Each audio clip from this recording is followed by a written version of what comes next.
Hello বন্ধুরা, আমি চৈতালি কলকাতা থেকে নিয়ে চলে এলাম আবারও একটা ব্লগ তোমাদের জন্য। গত বছর আমরা ঘুরতে গেছিলাম দিল্লি আর আগ্রা। একটা বিশাল বড় ট্রিপ ছিল। তো আগ্রা থেকে আমাদের যাওয়ার কথা ছিল বৃন্দাবন। সেই বৃন্দাবনে যাওয়ার পথেই আমরা দূর থেকে রেড ফোর্টটা দেখতে পেয়ে গেছিলাম। তো সেই রেড ফোর্টের ছবি আমি ক্যামেরাবন্দি করে নিয়েছিলাম।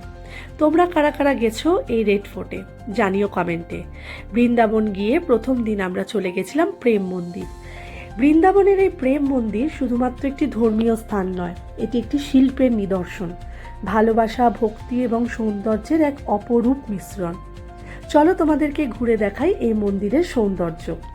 প্রেম মন্দির নির্মাণ করেছিলেন জগৎগুরু কৃষ্ণ কৃপালুজি মহারাজ।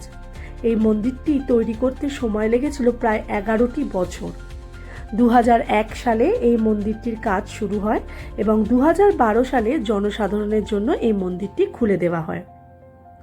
পুরো মন্দিরটি নির্মাণ করা হয়েছিল সাদা মার্বেল দিয়ে। এই মন্দিরের প্রতিটি খোদাই যেন কৃষ্ণ ভক্তির প্রতিচ্ছবি। যেদিন আমরা গেছিলাম মানুষের প্রচুর ভিড় ছিল, ঠিক ঠিক করছিল লোক, এবং বহু দূর থেকে এই মন্দিরে এসেছিল বহু লোক। এবং এই মন্দিরটি বিশাল জায়গা নিয়ে গঠিত। এখানে সন্ধ্যাবেলায় লাইট অ্যান্ড সাউন্ড শো হয়, যা দেখতে কিন্তু ভীষণ ভালো লাগে।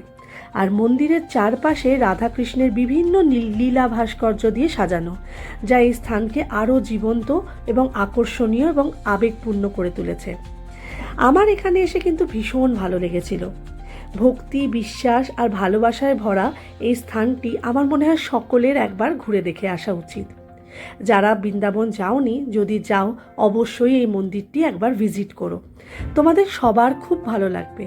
আমার তো ভীষণই ভালো লেগেছিল। তাই যখন ঘুরে দেখেছিলাম ভেবেছিলাম তোমাদের সাথে শেয়ার করব। তো কালকে যখন ফটো গ্যালারি ঘাঁটতে ঘাঁটতে এই ছবি ভিডিওগুলো পেয়েছিলাম, তখন ভাবলাম তোমাদের সাথে একটু শেয়ার করে নিই। তাই এই ব্লগটা আমার তৈরি করা। কেমন লাগলো ভিডিওটা অবশ্যই জানিও। যেহেতু ভেতরে ভিডিও করা যায় না, তাই ভেতরে ভিডিও তোমাদের সাথে শেয়ার করতে পারলাম না।